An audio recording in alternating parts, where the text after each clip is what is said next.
Welcome to Talk Ottumwa, a production of Greater Ottumwa Partners in Progress. On this podcast, we'll talk about the local businesses in Ottumwa to give you the backstory to their success.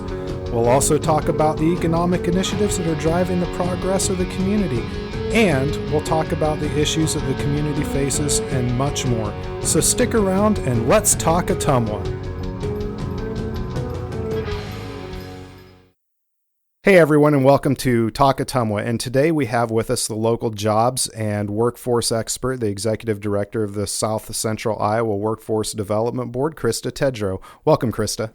Thanks, Mark. Thanks for having me. I'm excited to connect with you and be on Talk Ottumwa. You get on pretty much any social media site these days, and you're bound to run across the post of who's hiring. And you know, I say this kind of tongue-in-cheek, half joking, half serious, just pick a business door because they're all hiring at this point. So I think that that's where we'll be headed in today's conversation. But before we get into that, tell us a little bit about you. Tell us a little bit about your employer. Sure.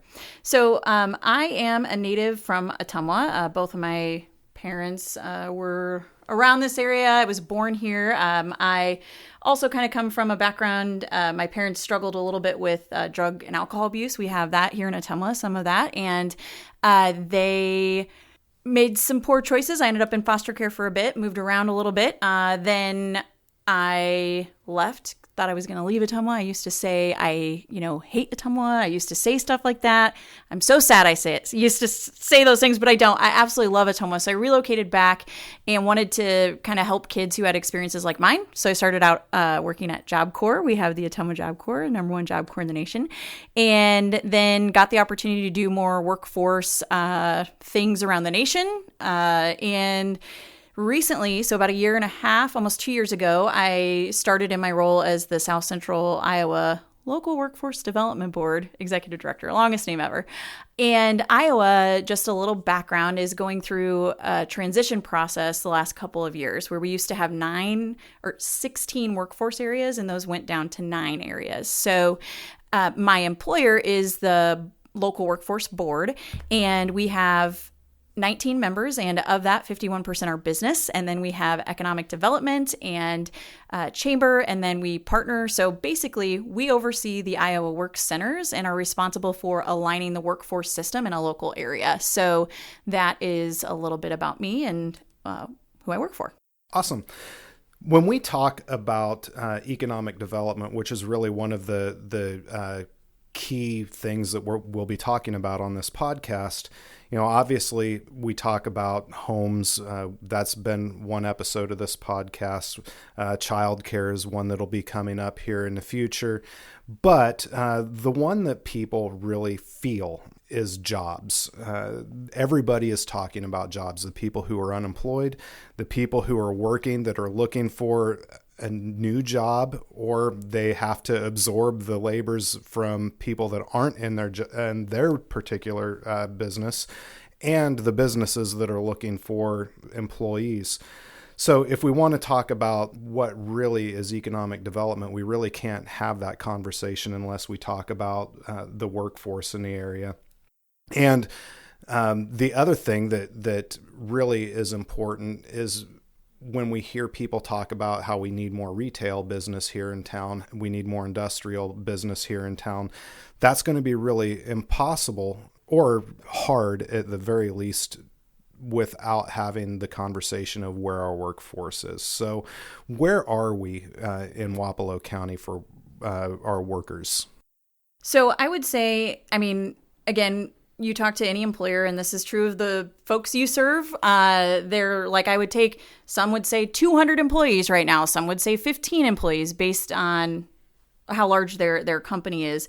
But to your point, I'd like to kind of address that idea that businesses, for relocating and making a decision, so we say, we want to bring new people in and new things into our area, right? To rejuvenate it and bring new life. Well, the fact of the matter is that if we can't support, like you said, the employers that we currently have now with the workforce that they need, there's no way we can support the ones coming in. And there's data that's showing that business deciding to move, their top priority is workforce development, workforce pipeline, right? So if I can't get the employees I need now or in the future, there's no point for relocating. So where are we in terms of Wapello County in workforce? So I have some data here I want to kind of pull up a little bit and talk about. So we look at the job postings just in the past year, and there's been right around 4,000 job postings, and typically those are maybe posted a couple of times. So we'll say 2,000 unique jobs to the area in the last year and a half, right?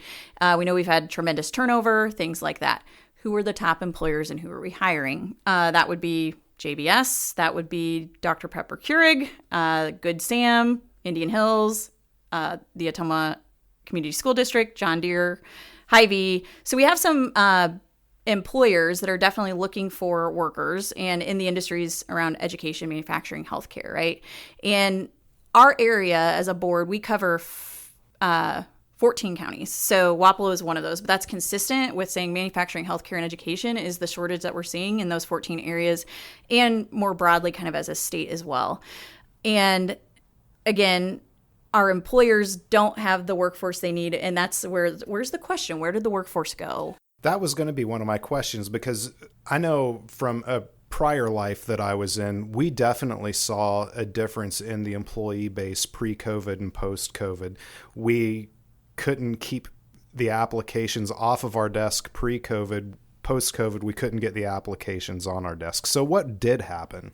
So I have a little bit of information about that too. It's not necessarily specific to Wapello County, but it's pretty much around the nation. It can be said to be true. And we can go over that a little bit. I would say pre-COVID, we had, again, fewer people on the sidelines looking for work because people were employed, like you said, pushing applications across the table. But then also, people over 55 were looking to not work but still employed. So they're still staying in that range. Also, pre-COVID, millennials became the generation that's like the largest labor force, right? So we had a massive entry of people in that time frame before COVID that were entering the workforce, and some people who had been there weren't quite retiring yet and hanging on. So we had more participation. The next thing that kind of happened as millennials entered, our boomer population left, and then the working age, the number of working prime age men continued to plunge. So we saw more males, prime working age, leaving the workforce as well, around 2020. So that is a fact. And then the number of people working part-time really grew because we had more 55 and up saying, hey, I just want to do something part-time that I like, that I enjoy.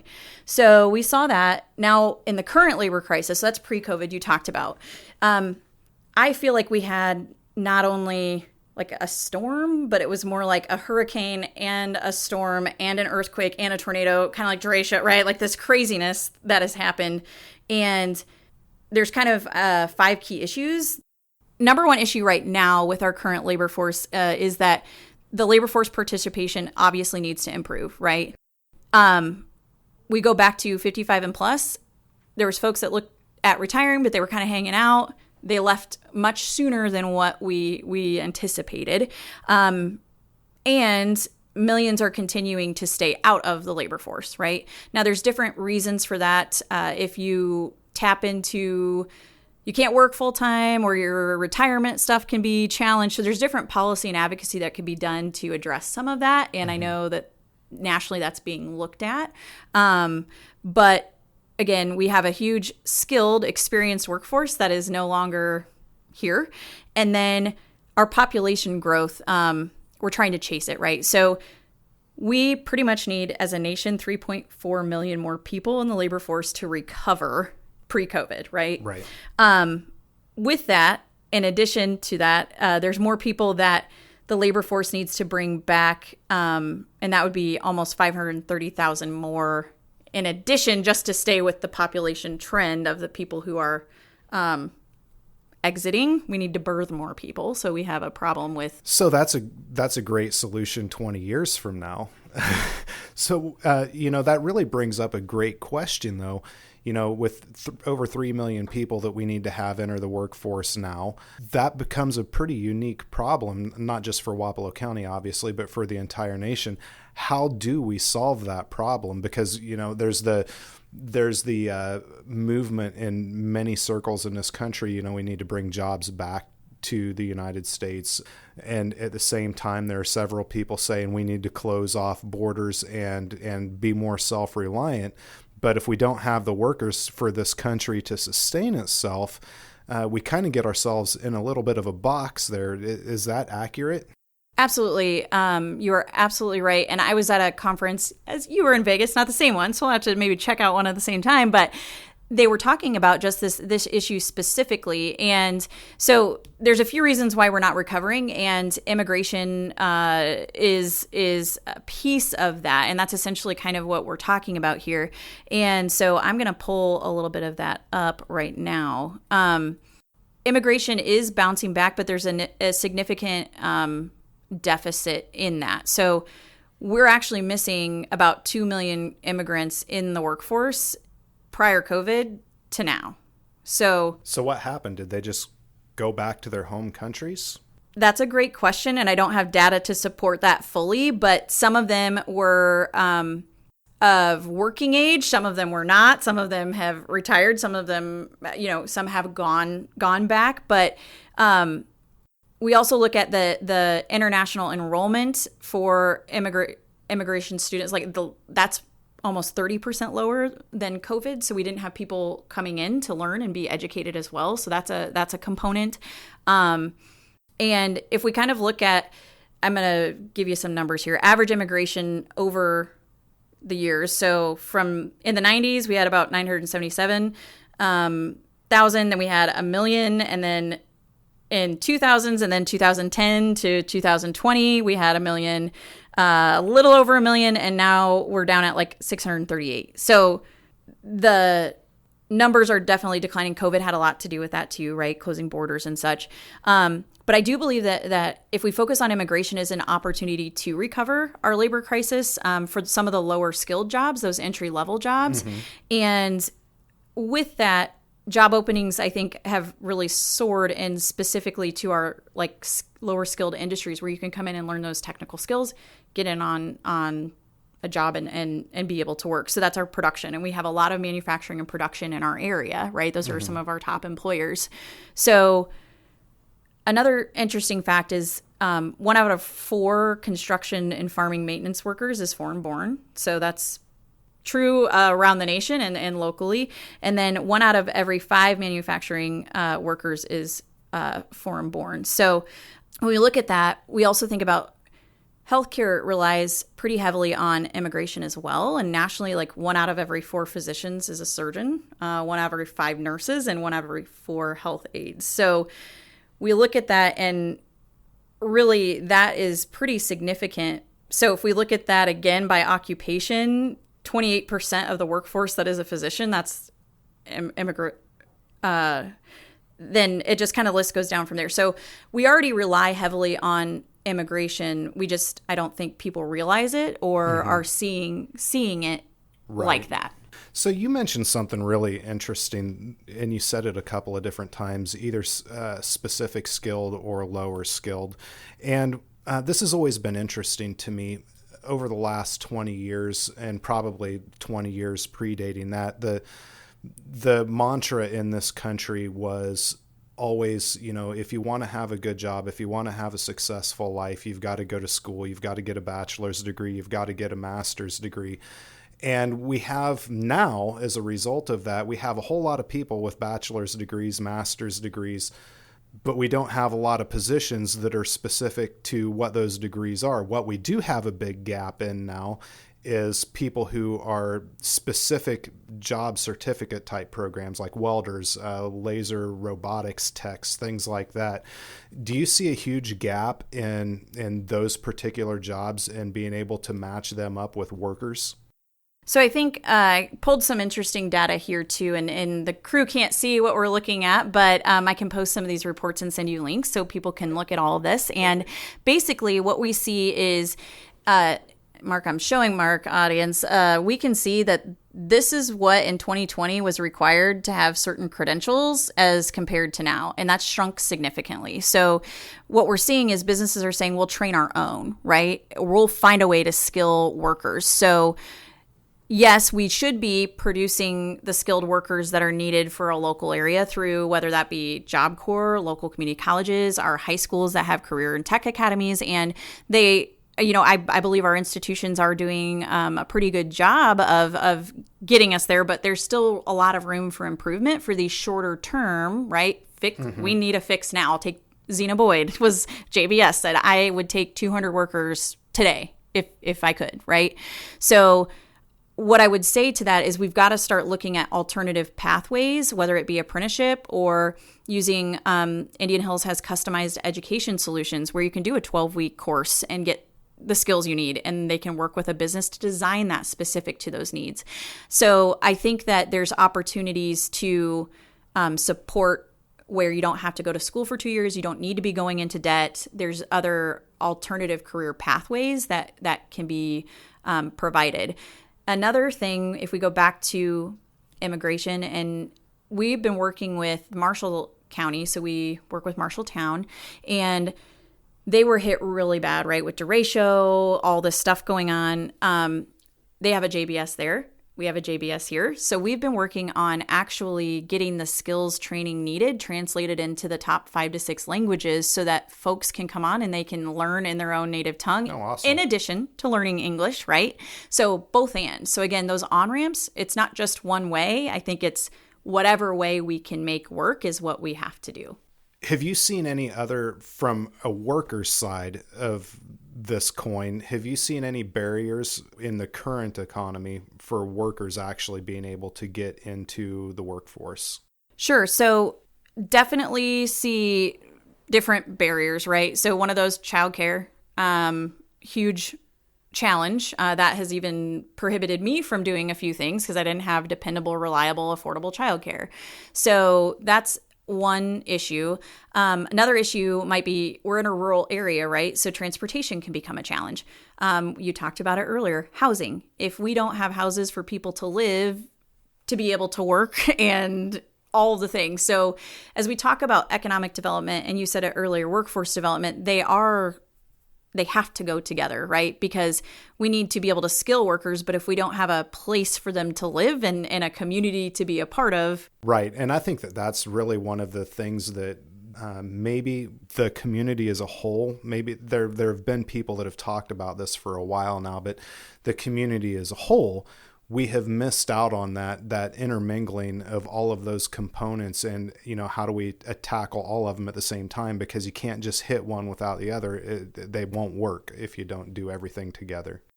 I agree. I mean, absolutely. And I would say it's been really enjoyable and refreshing to start working with as our board is figuring out what we need to do. And as a state, Iowa had been doing our workforce boards quite to par, I will say, for almost 25 years, right? So it's been great connecting with community partners like you and leaders that say, hey, let's figure it out together, right? So when we partner and we're talking about being able to get the data we need, or saying, what about the community needs that we have? How do we collaborate and partner to address these issues? Because there's so many of them, right? So we have the foundation helping, we have our chamber and economic development, our workforce development, we have our community so we have a lot of great resources.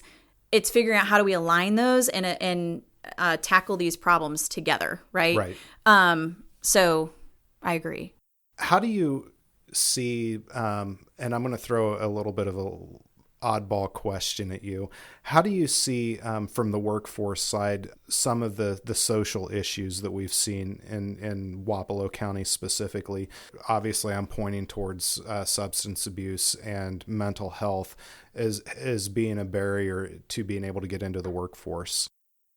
Sure. So I think we have not enough, and we already know this, but we don't have enough supports for mental health care or for substance abuse, especially in our rural areas. We have partners who help, like CETA, and we have our Southern Mental Health Center. But in terms of those barriers, at times it can be a real challenge because if you're not in a very specific state, we don't have enough beds. So somebody might have to literally be high in order to get into a bed or test positive for something. So if you're waiting 6 or 8 weeks and trying to be clean, yet you can't get into a treatment facility unless you test like dirty that you've had something, where does that put that individual, right? Mm-hmm. At this weird place of an in-between, and you might not qualify for services.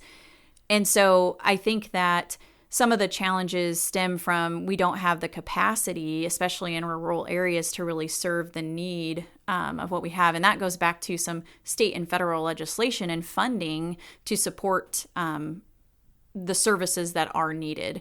So that's just to name a couple. I don't know that that fully really answers your question. No, honestly, I think that that's probably a topic that we could probably spend 3 hours on just because of the seriousness of it in this area. But I think that it really does play into the workforce piece of it because there are a lot of people that, pre-employment drug screening is a requirement of the job. And we have a fairly significant as a percentage of the population, a fairly significant percentage that wouldn't test clean. So they're effectively unemployable at those particular employers, which is really unfortunate, but it's a reality.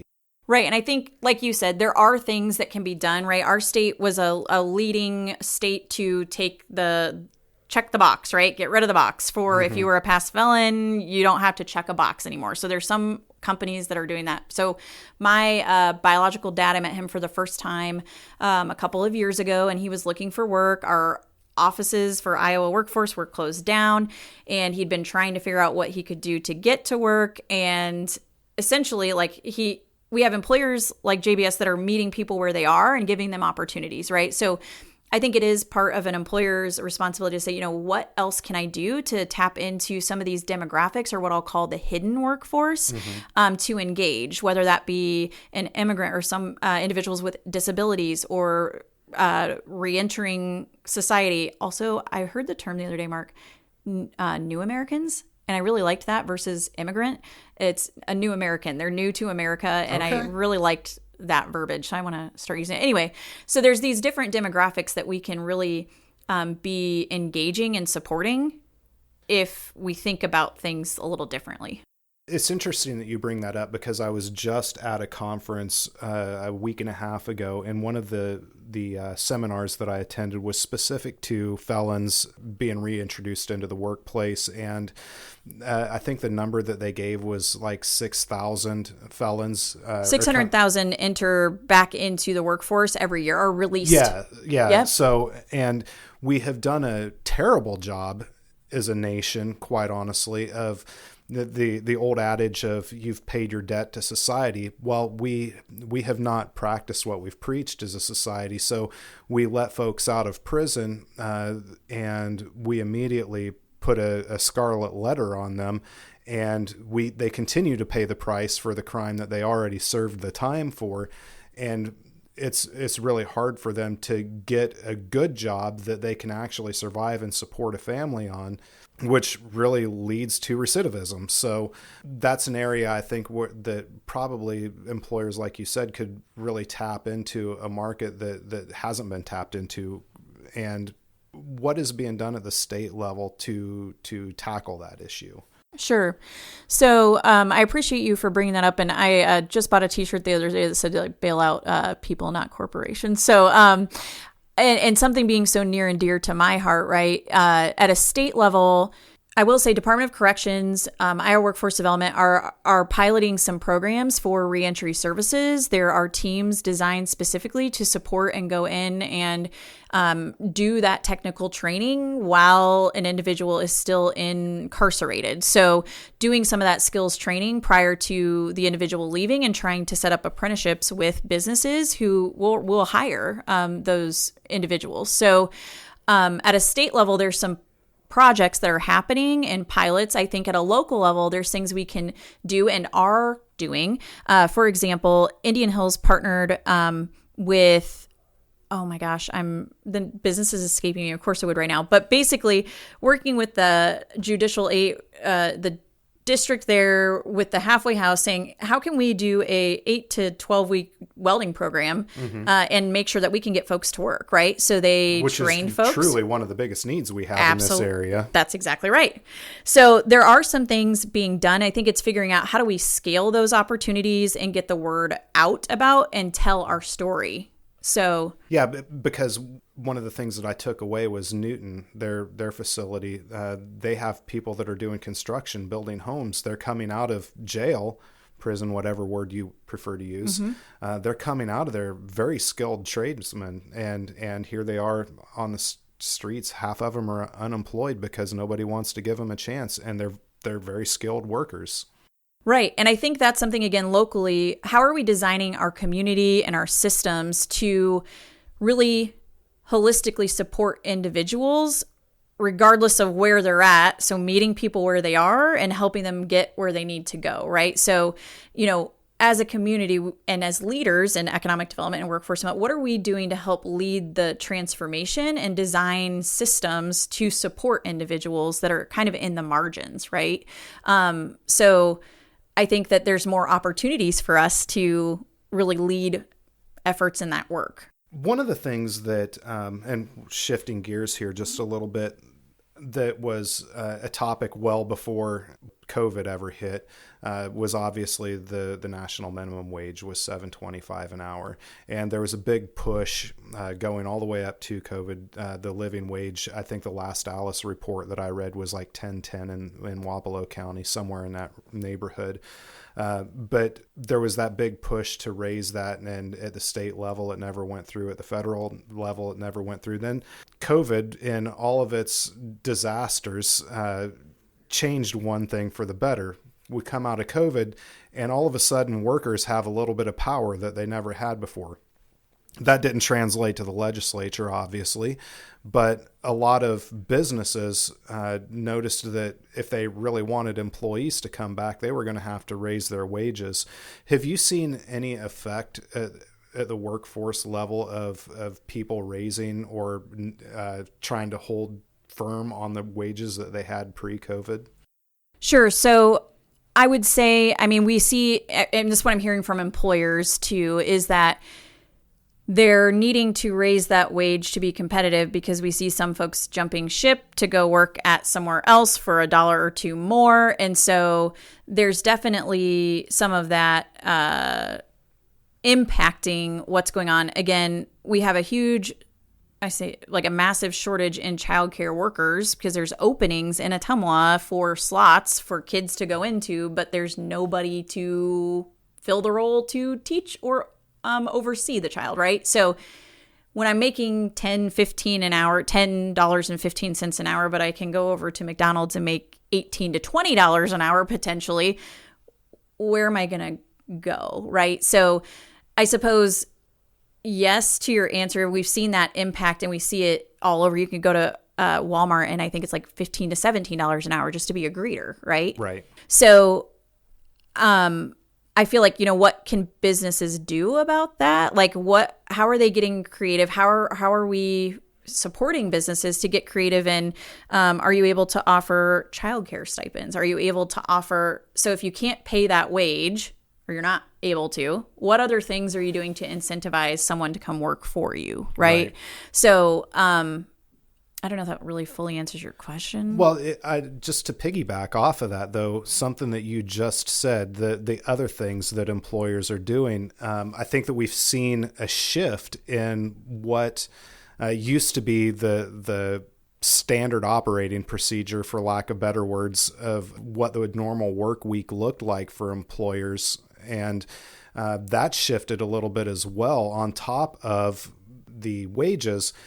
If COVID taught us anything, it was there are other ways to do business. And I've personally seen some businesses look at a floating work week model where they're not necessarily at work 5 days a week. They might be working from home some of those days a week, which will save on fuel expenses. There are other flexible ways that they operate business that they didn't do prior to COVID for whatever reason. Have you seen any of that in a lot of the employers that you're working with?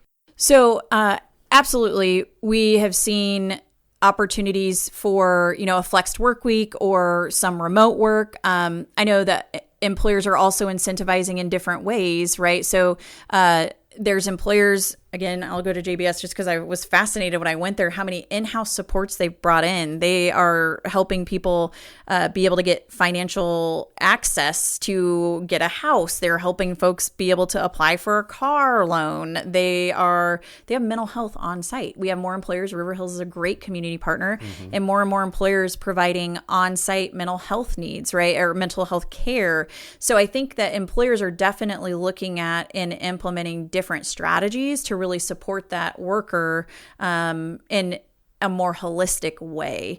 And again, as leaders, we need to be figuring out how are we helping support businesses in obtaining some of those promising practices and implementing them in different strategies. So I think that's, I don't know.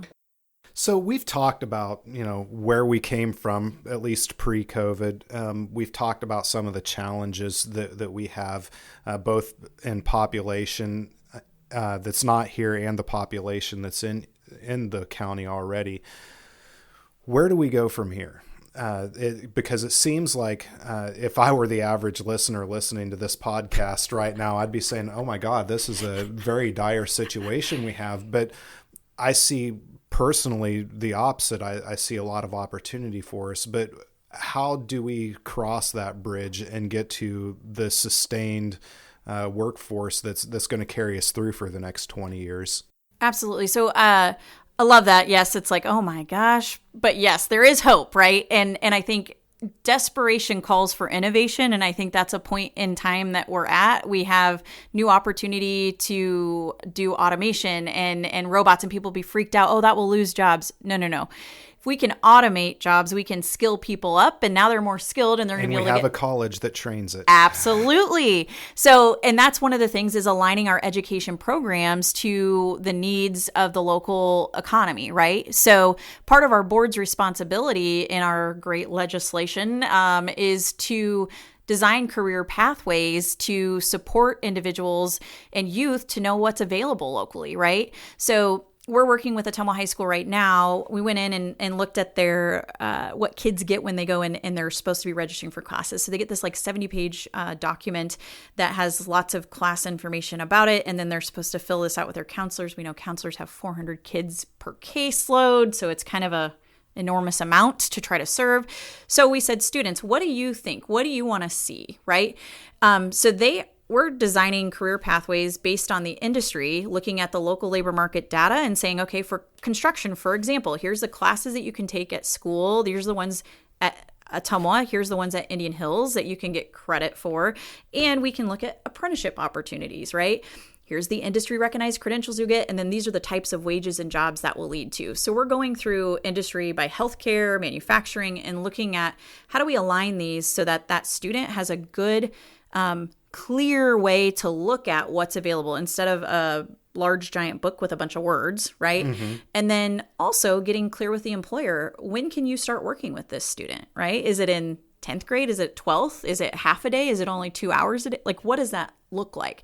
So we're really using the voice of the individuals we're serving to design a system instead of just check a box for the bureaucracy, right?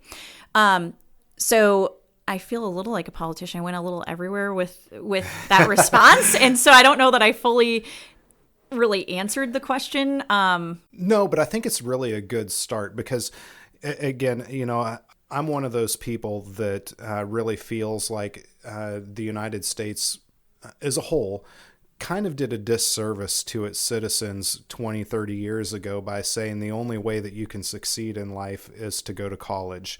And a lot of people in this country got burned by that. We have $1.7 billion worth of student loan debt that people can't pay off because they can't find a job in what they went to school for. So especially when you look at the fact that there are construction workers out there that are making twice what college graduates are. There are welders out there making twice what college graduates are. They have no debt. They have a very happy, healthy life.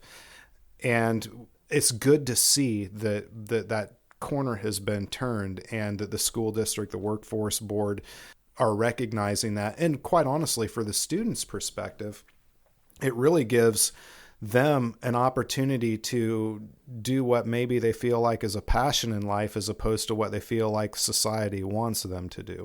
I would agree, Mark, and I really appreciate your highlighting that. I saw a post somewhere the other day that talked about, let's not make a student that's saying they're going to a tech college or to an apprenticeship feel like they're like a second class human. Basically, I paraphrase there. But it isn't always that four-year traditional pathway that we were, enamored with over. But that was a huge national push. Now we have a national push. I work with the Office of Apprenticeship, and we're looking at what does that look like nationally to provide career pathways there. So there's this huge national initiative, and funds and resources are being employed to be able to, or deployed rather, to employ people, right? So I think that's really important to look at, again, those alternative pathways. You could still get a 2-year degree and be skilled and be in construction. You could get a registered apprenticeship. You could do a 12-week program and be able to do some of the skill sets and learn the other ones on the job, because our businesses are hiring just about anybody, right? And Pretty so much. that's kind of what that looks like. I think your other kind of question, going back to like, what can we do as well? I feel like it's really important for us to look at the demographics again of that untapped talent. So if it's okay with you, I'd like to kind of list a few that I think we should be looking at, and that can be kind of more opportunity. We've looked at individuals with less advantaged backgrounds, and that can be a really broad terminology, but in Wapello County, we have persisting rates of poverty, which usually looks at, we've already talked about drug addiction, mental health issues, many, many, many things that we've seen persist in our area. And so what are we doing to make sure we're designing services and systems to help people move forward? Chronic health problems. So there could be things that there are jobs that can be filled with an individual that might have a chronic health problem, but can they work from home? Can they, you know what I mean? What does that look like? Folks with maybe spotty employment, maybe they moved around a lot. Veterans is another population, but you can see people moving, right, at different places. Maybe they were a spouse of a veteran, right? And we're supposed to be giving priority of service in the workforce world to those individuals. But again, accessing service can kind of be a challenge. We look at people that are caregivers, right? Caregivers not only of just children, but adult dependent care. And so what are we doing to help support and engage individuals that are a primary caregiver? We talked about mental health challenges. So if somebody has persistent mental health challenges, what is it that we're doing to support that specific worker to come back into the workforce? Individuals with disabilities, again, I think that there is a lot of opportunity to really support and upskill and train individuals with a identified or diagnosed disability. And the other couple, I would say, long-term unemployed individuals. So somebody that's been out of the workforce for quite some time. Are we looking at that resume and wondering why, or what kind of questions are we asking, right? And how are we helping an individual get back into workforce if they haven't been for an extended amount of time? The last three, post-retirees, right? So there's no reason why we can't be actively recruiting people who have experience, knowledge, and skills, and they're pretty dependable most of the time, right? Most of the time, yes. Show up every day. They care about our community. They've been here, so what are we doing to find roles for them?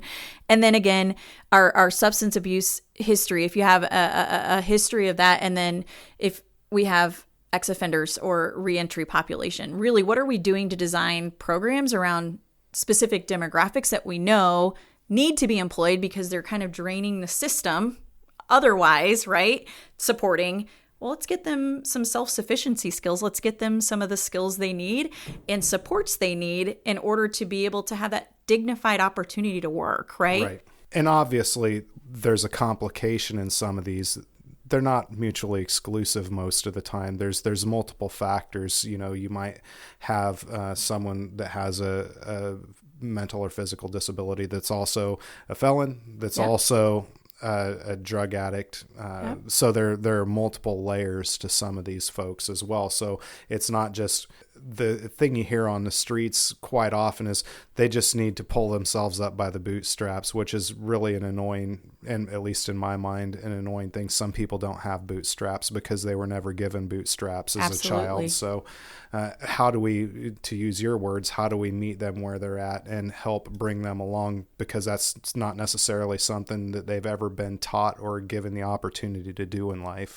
Yes, Mark, I love that you said that, because it's how do we meet them where they are and then bring them along, right? Because frankly, if I hadn't been part of the foster care system, if I hadn't had access to different poverty programs, like I might not be sitting in this, I wouldn't be sitting with you in this office right now. I remember showing up at the Salvation Army. I didn't know it at the time that we were super poor and didn't have anything. I thought we were hanging out and getting some dinner and playing games with people, right? So I think that there's this way of, again, how is our community creating a system and designing it in a way of belonging, inclusiveness, to say, hey, we love you right where you are, and we are going to wrap our arms around you and help you get where you need to be. Again, I think there needs to be dignity in it. And at times we look at folks that are struggling with some of these challenges, and what I have sensed as well is that it's almost like, oh, yuck, the have-me-nots, or the ugh. And it's like, what are we doing to make sure that we're changing the narrative and saying, hey, what is it that you need so we can get you where you want to be? Right. And we complicate that a little bit ourselves. Sometimes there's the mantra that we're our own worst enemies. And in some cases, that's actually true.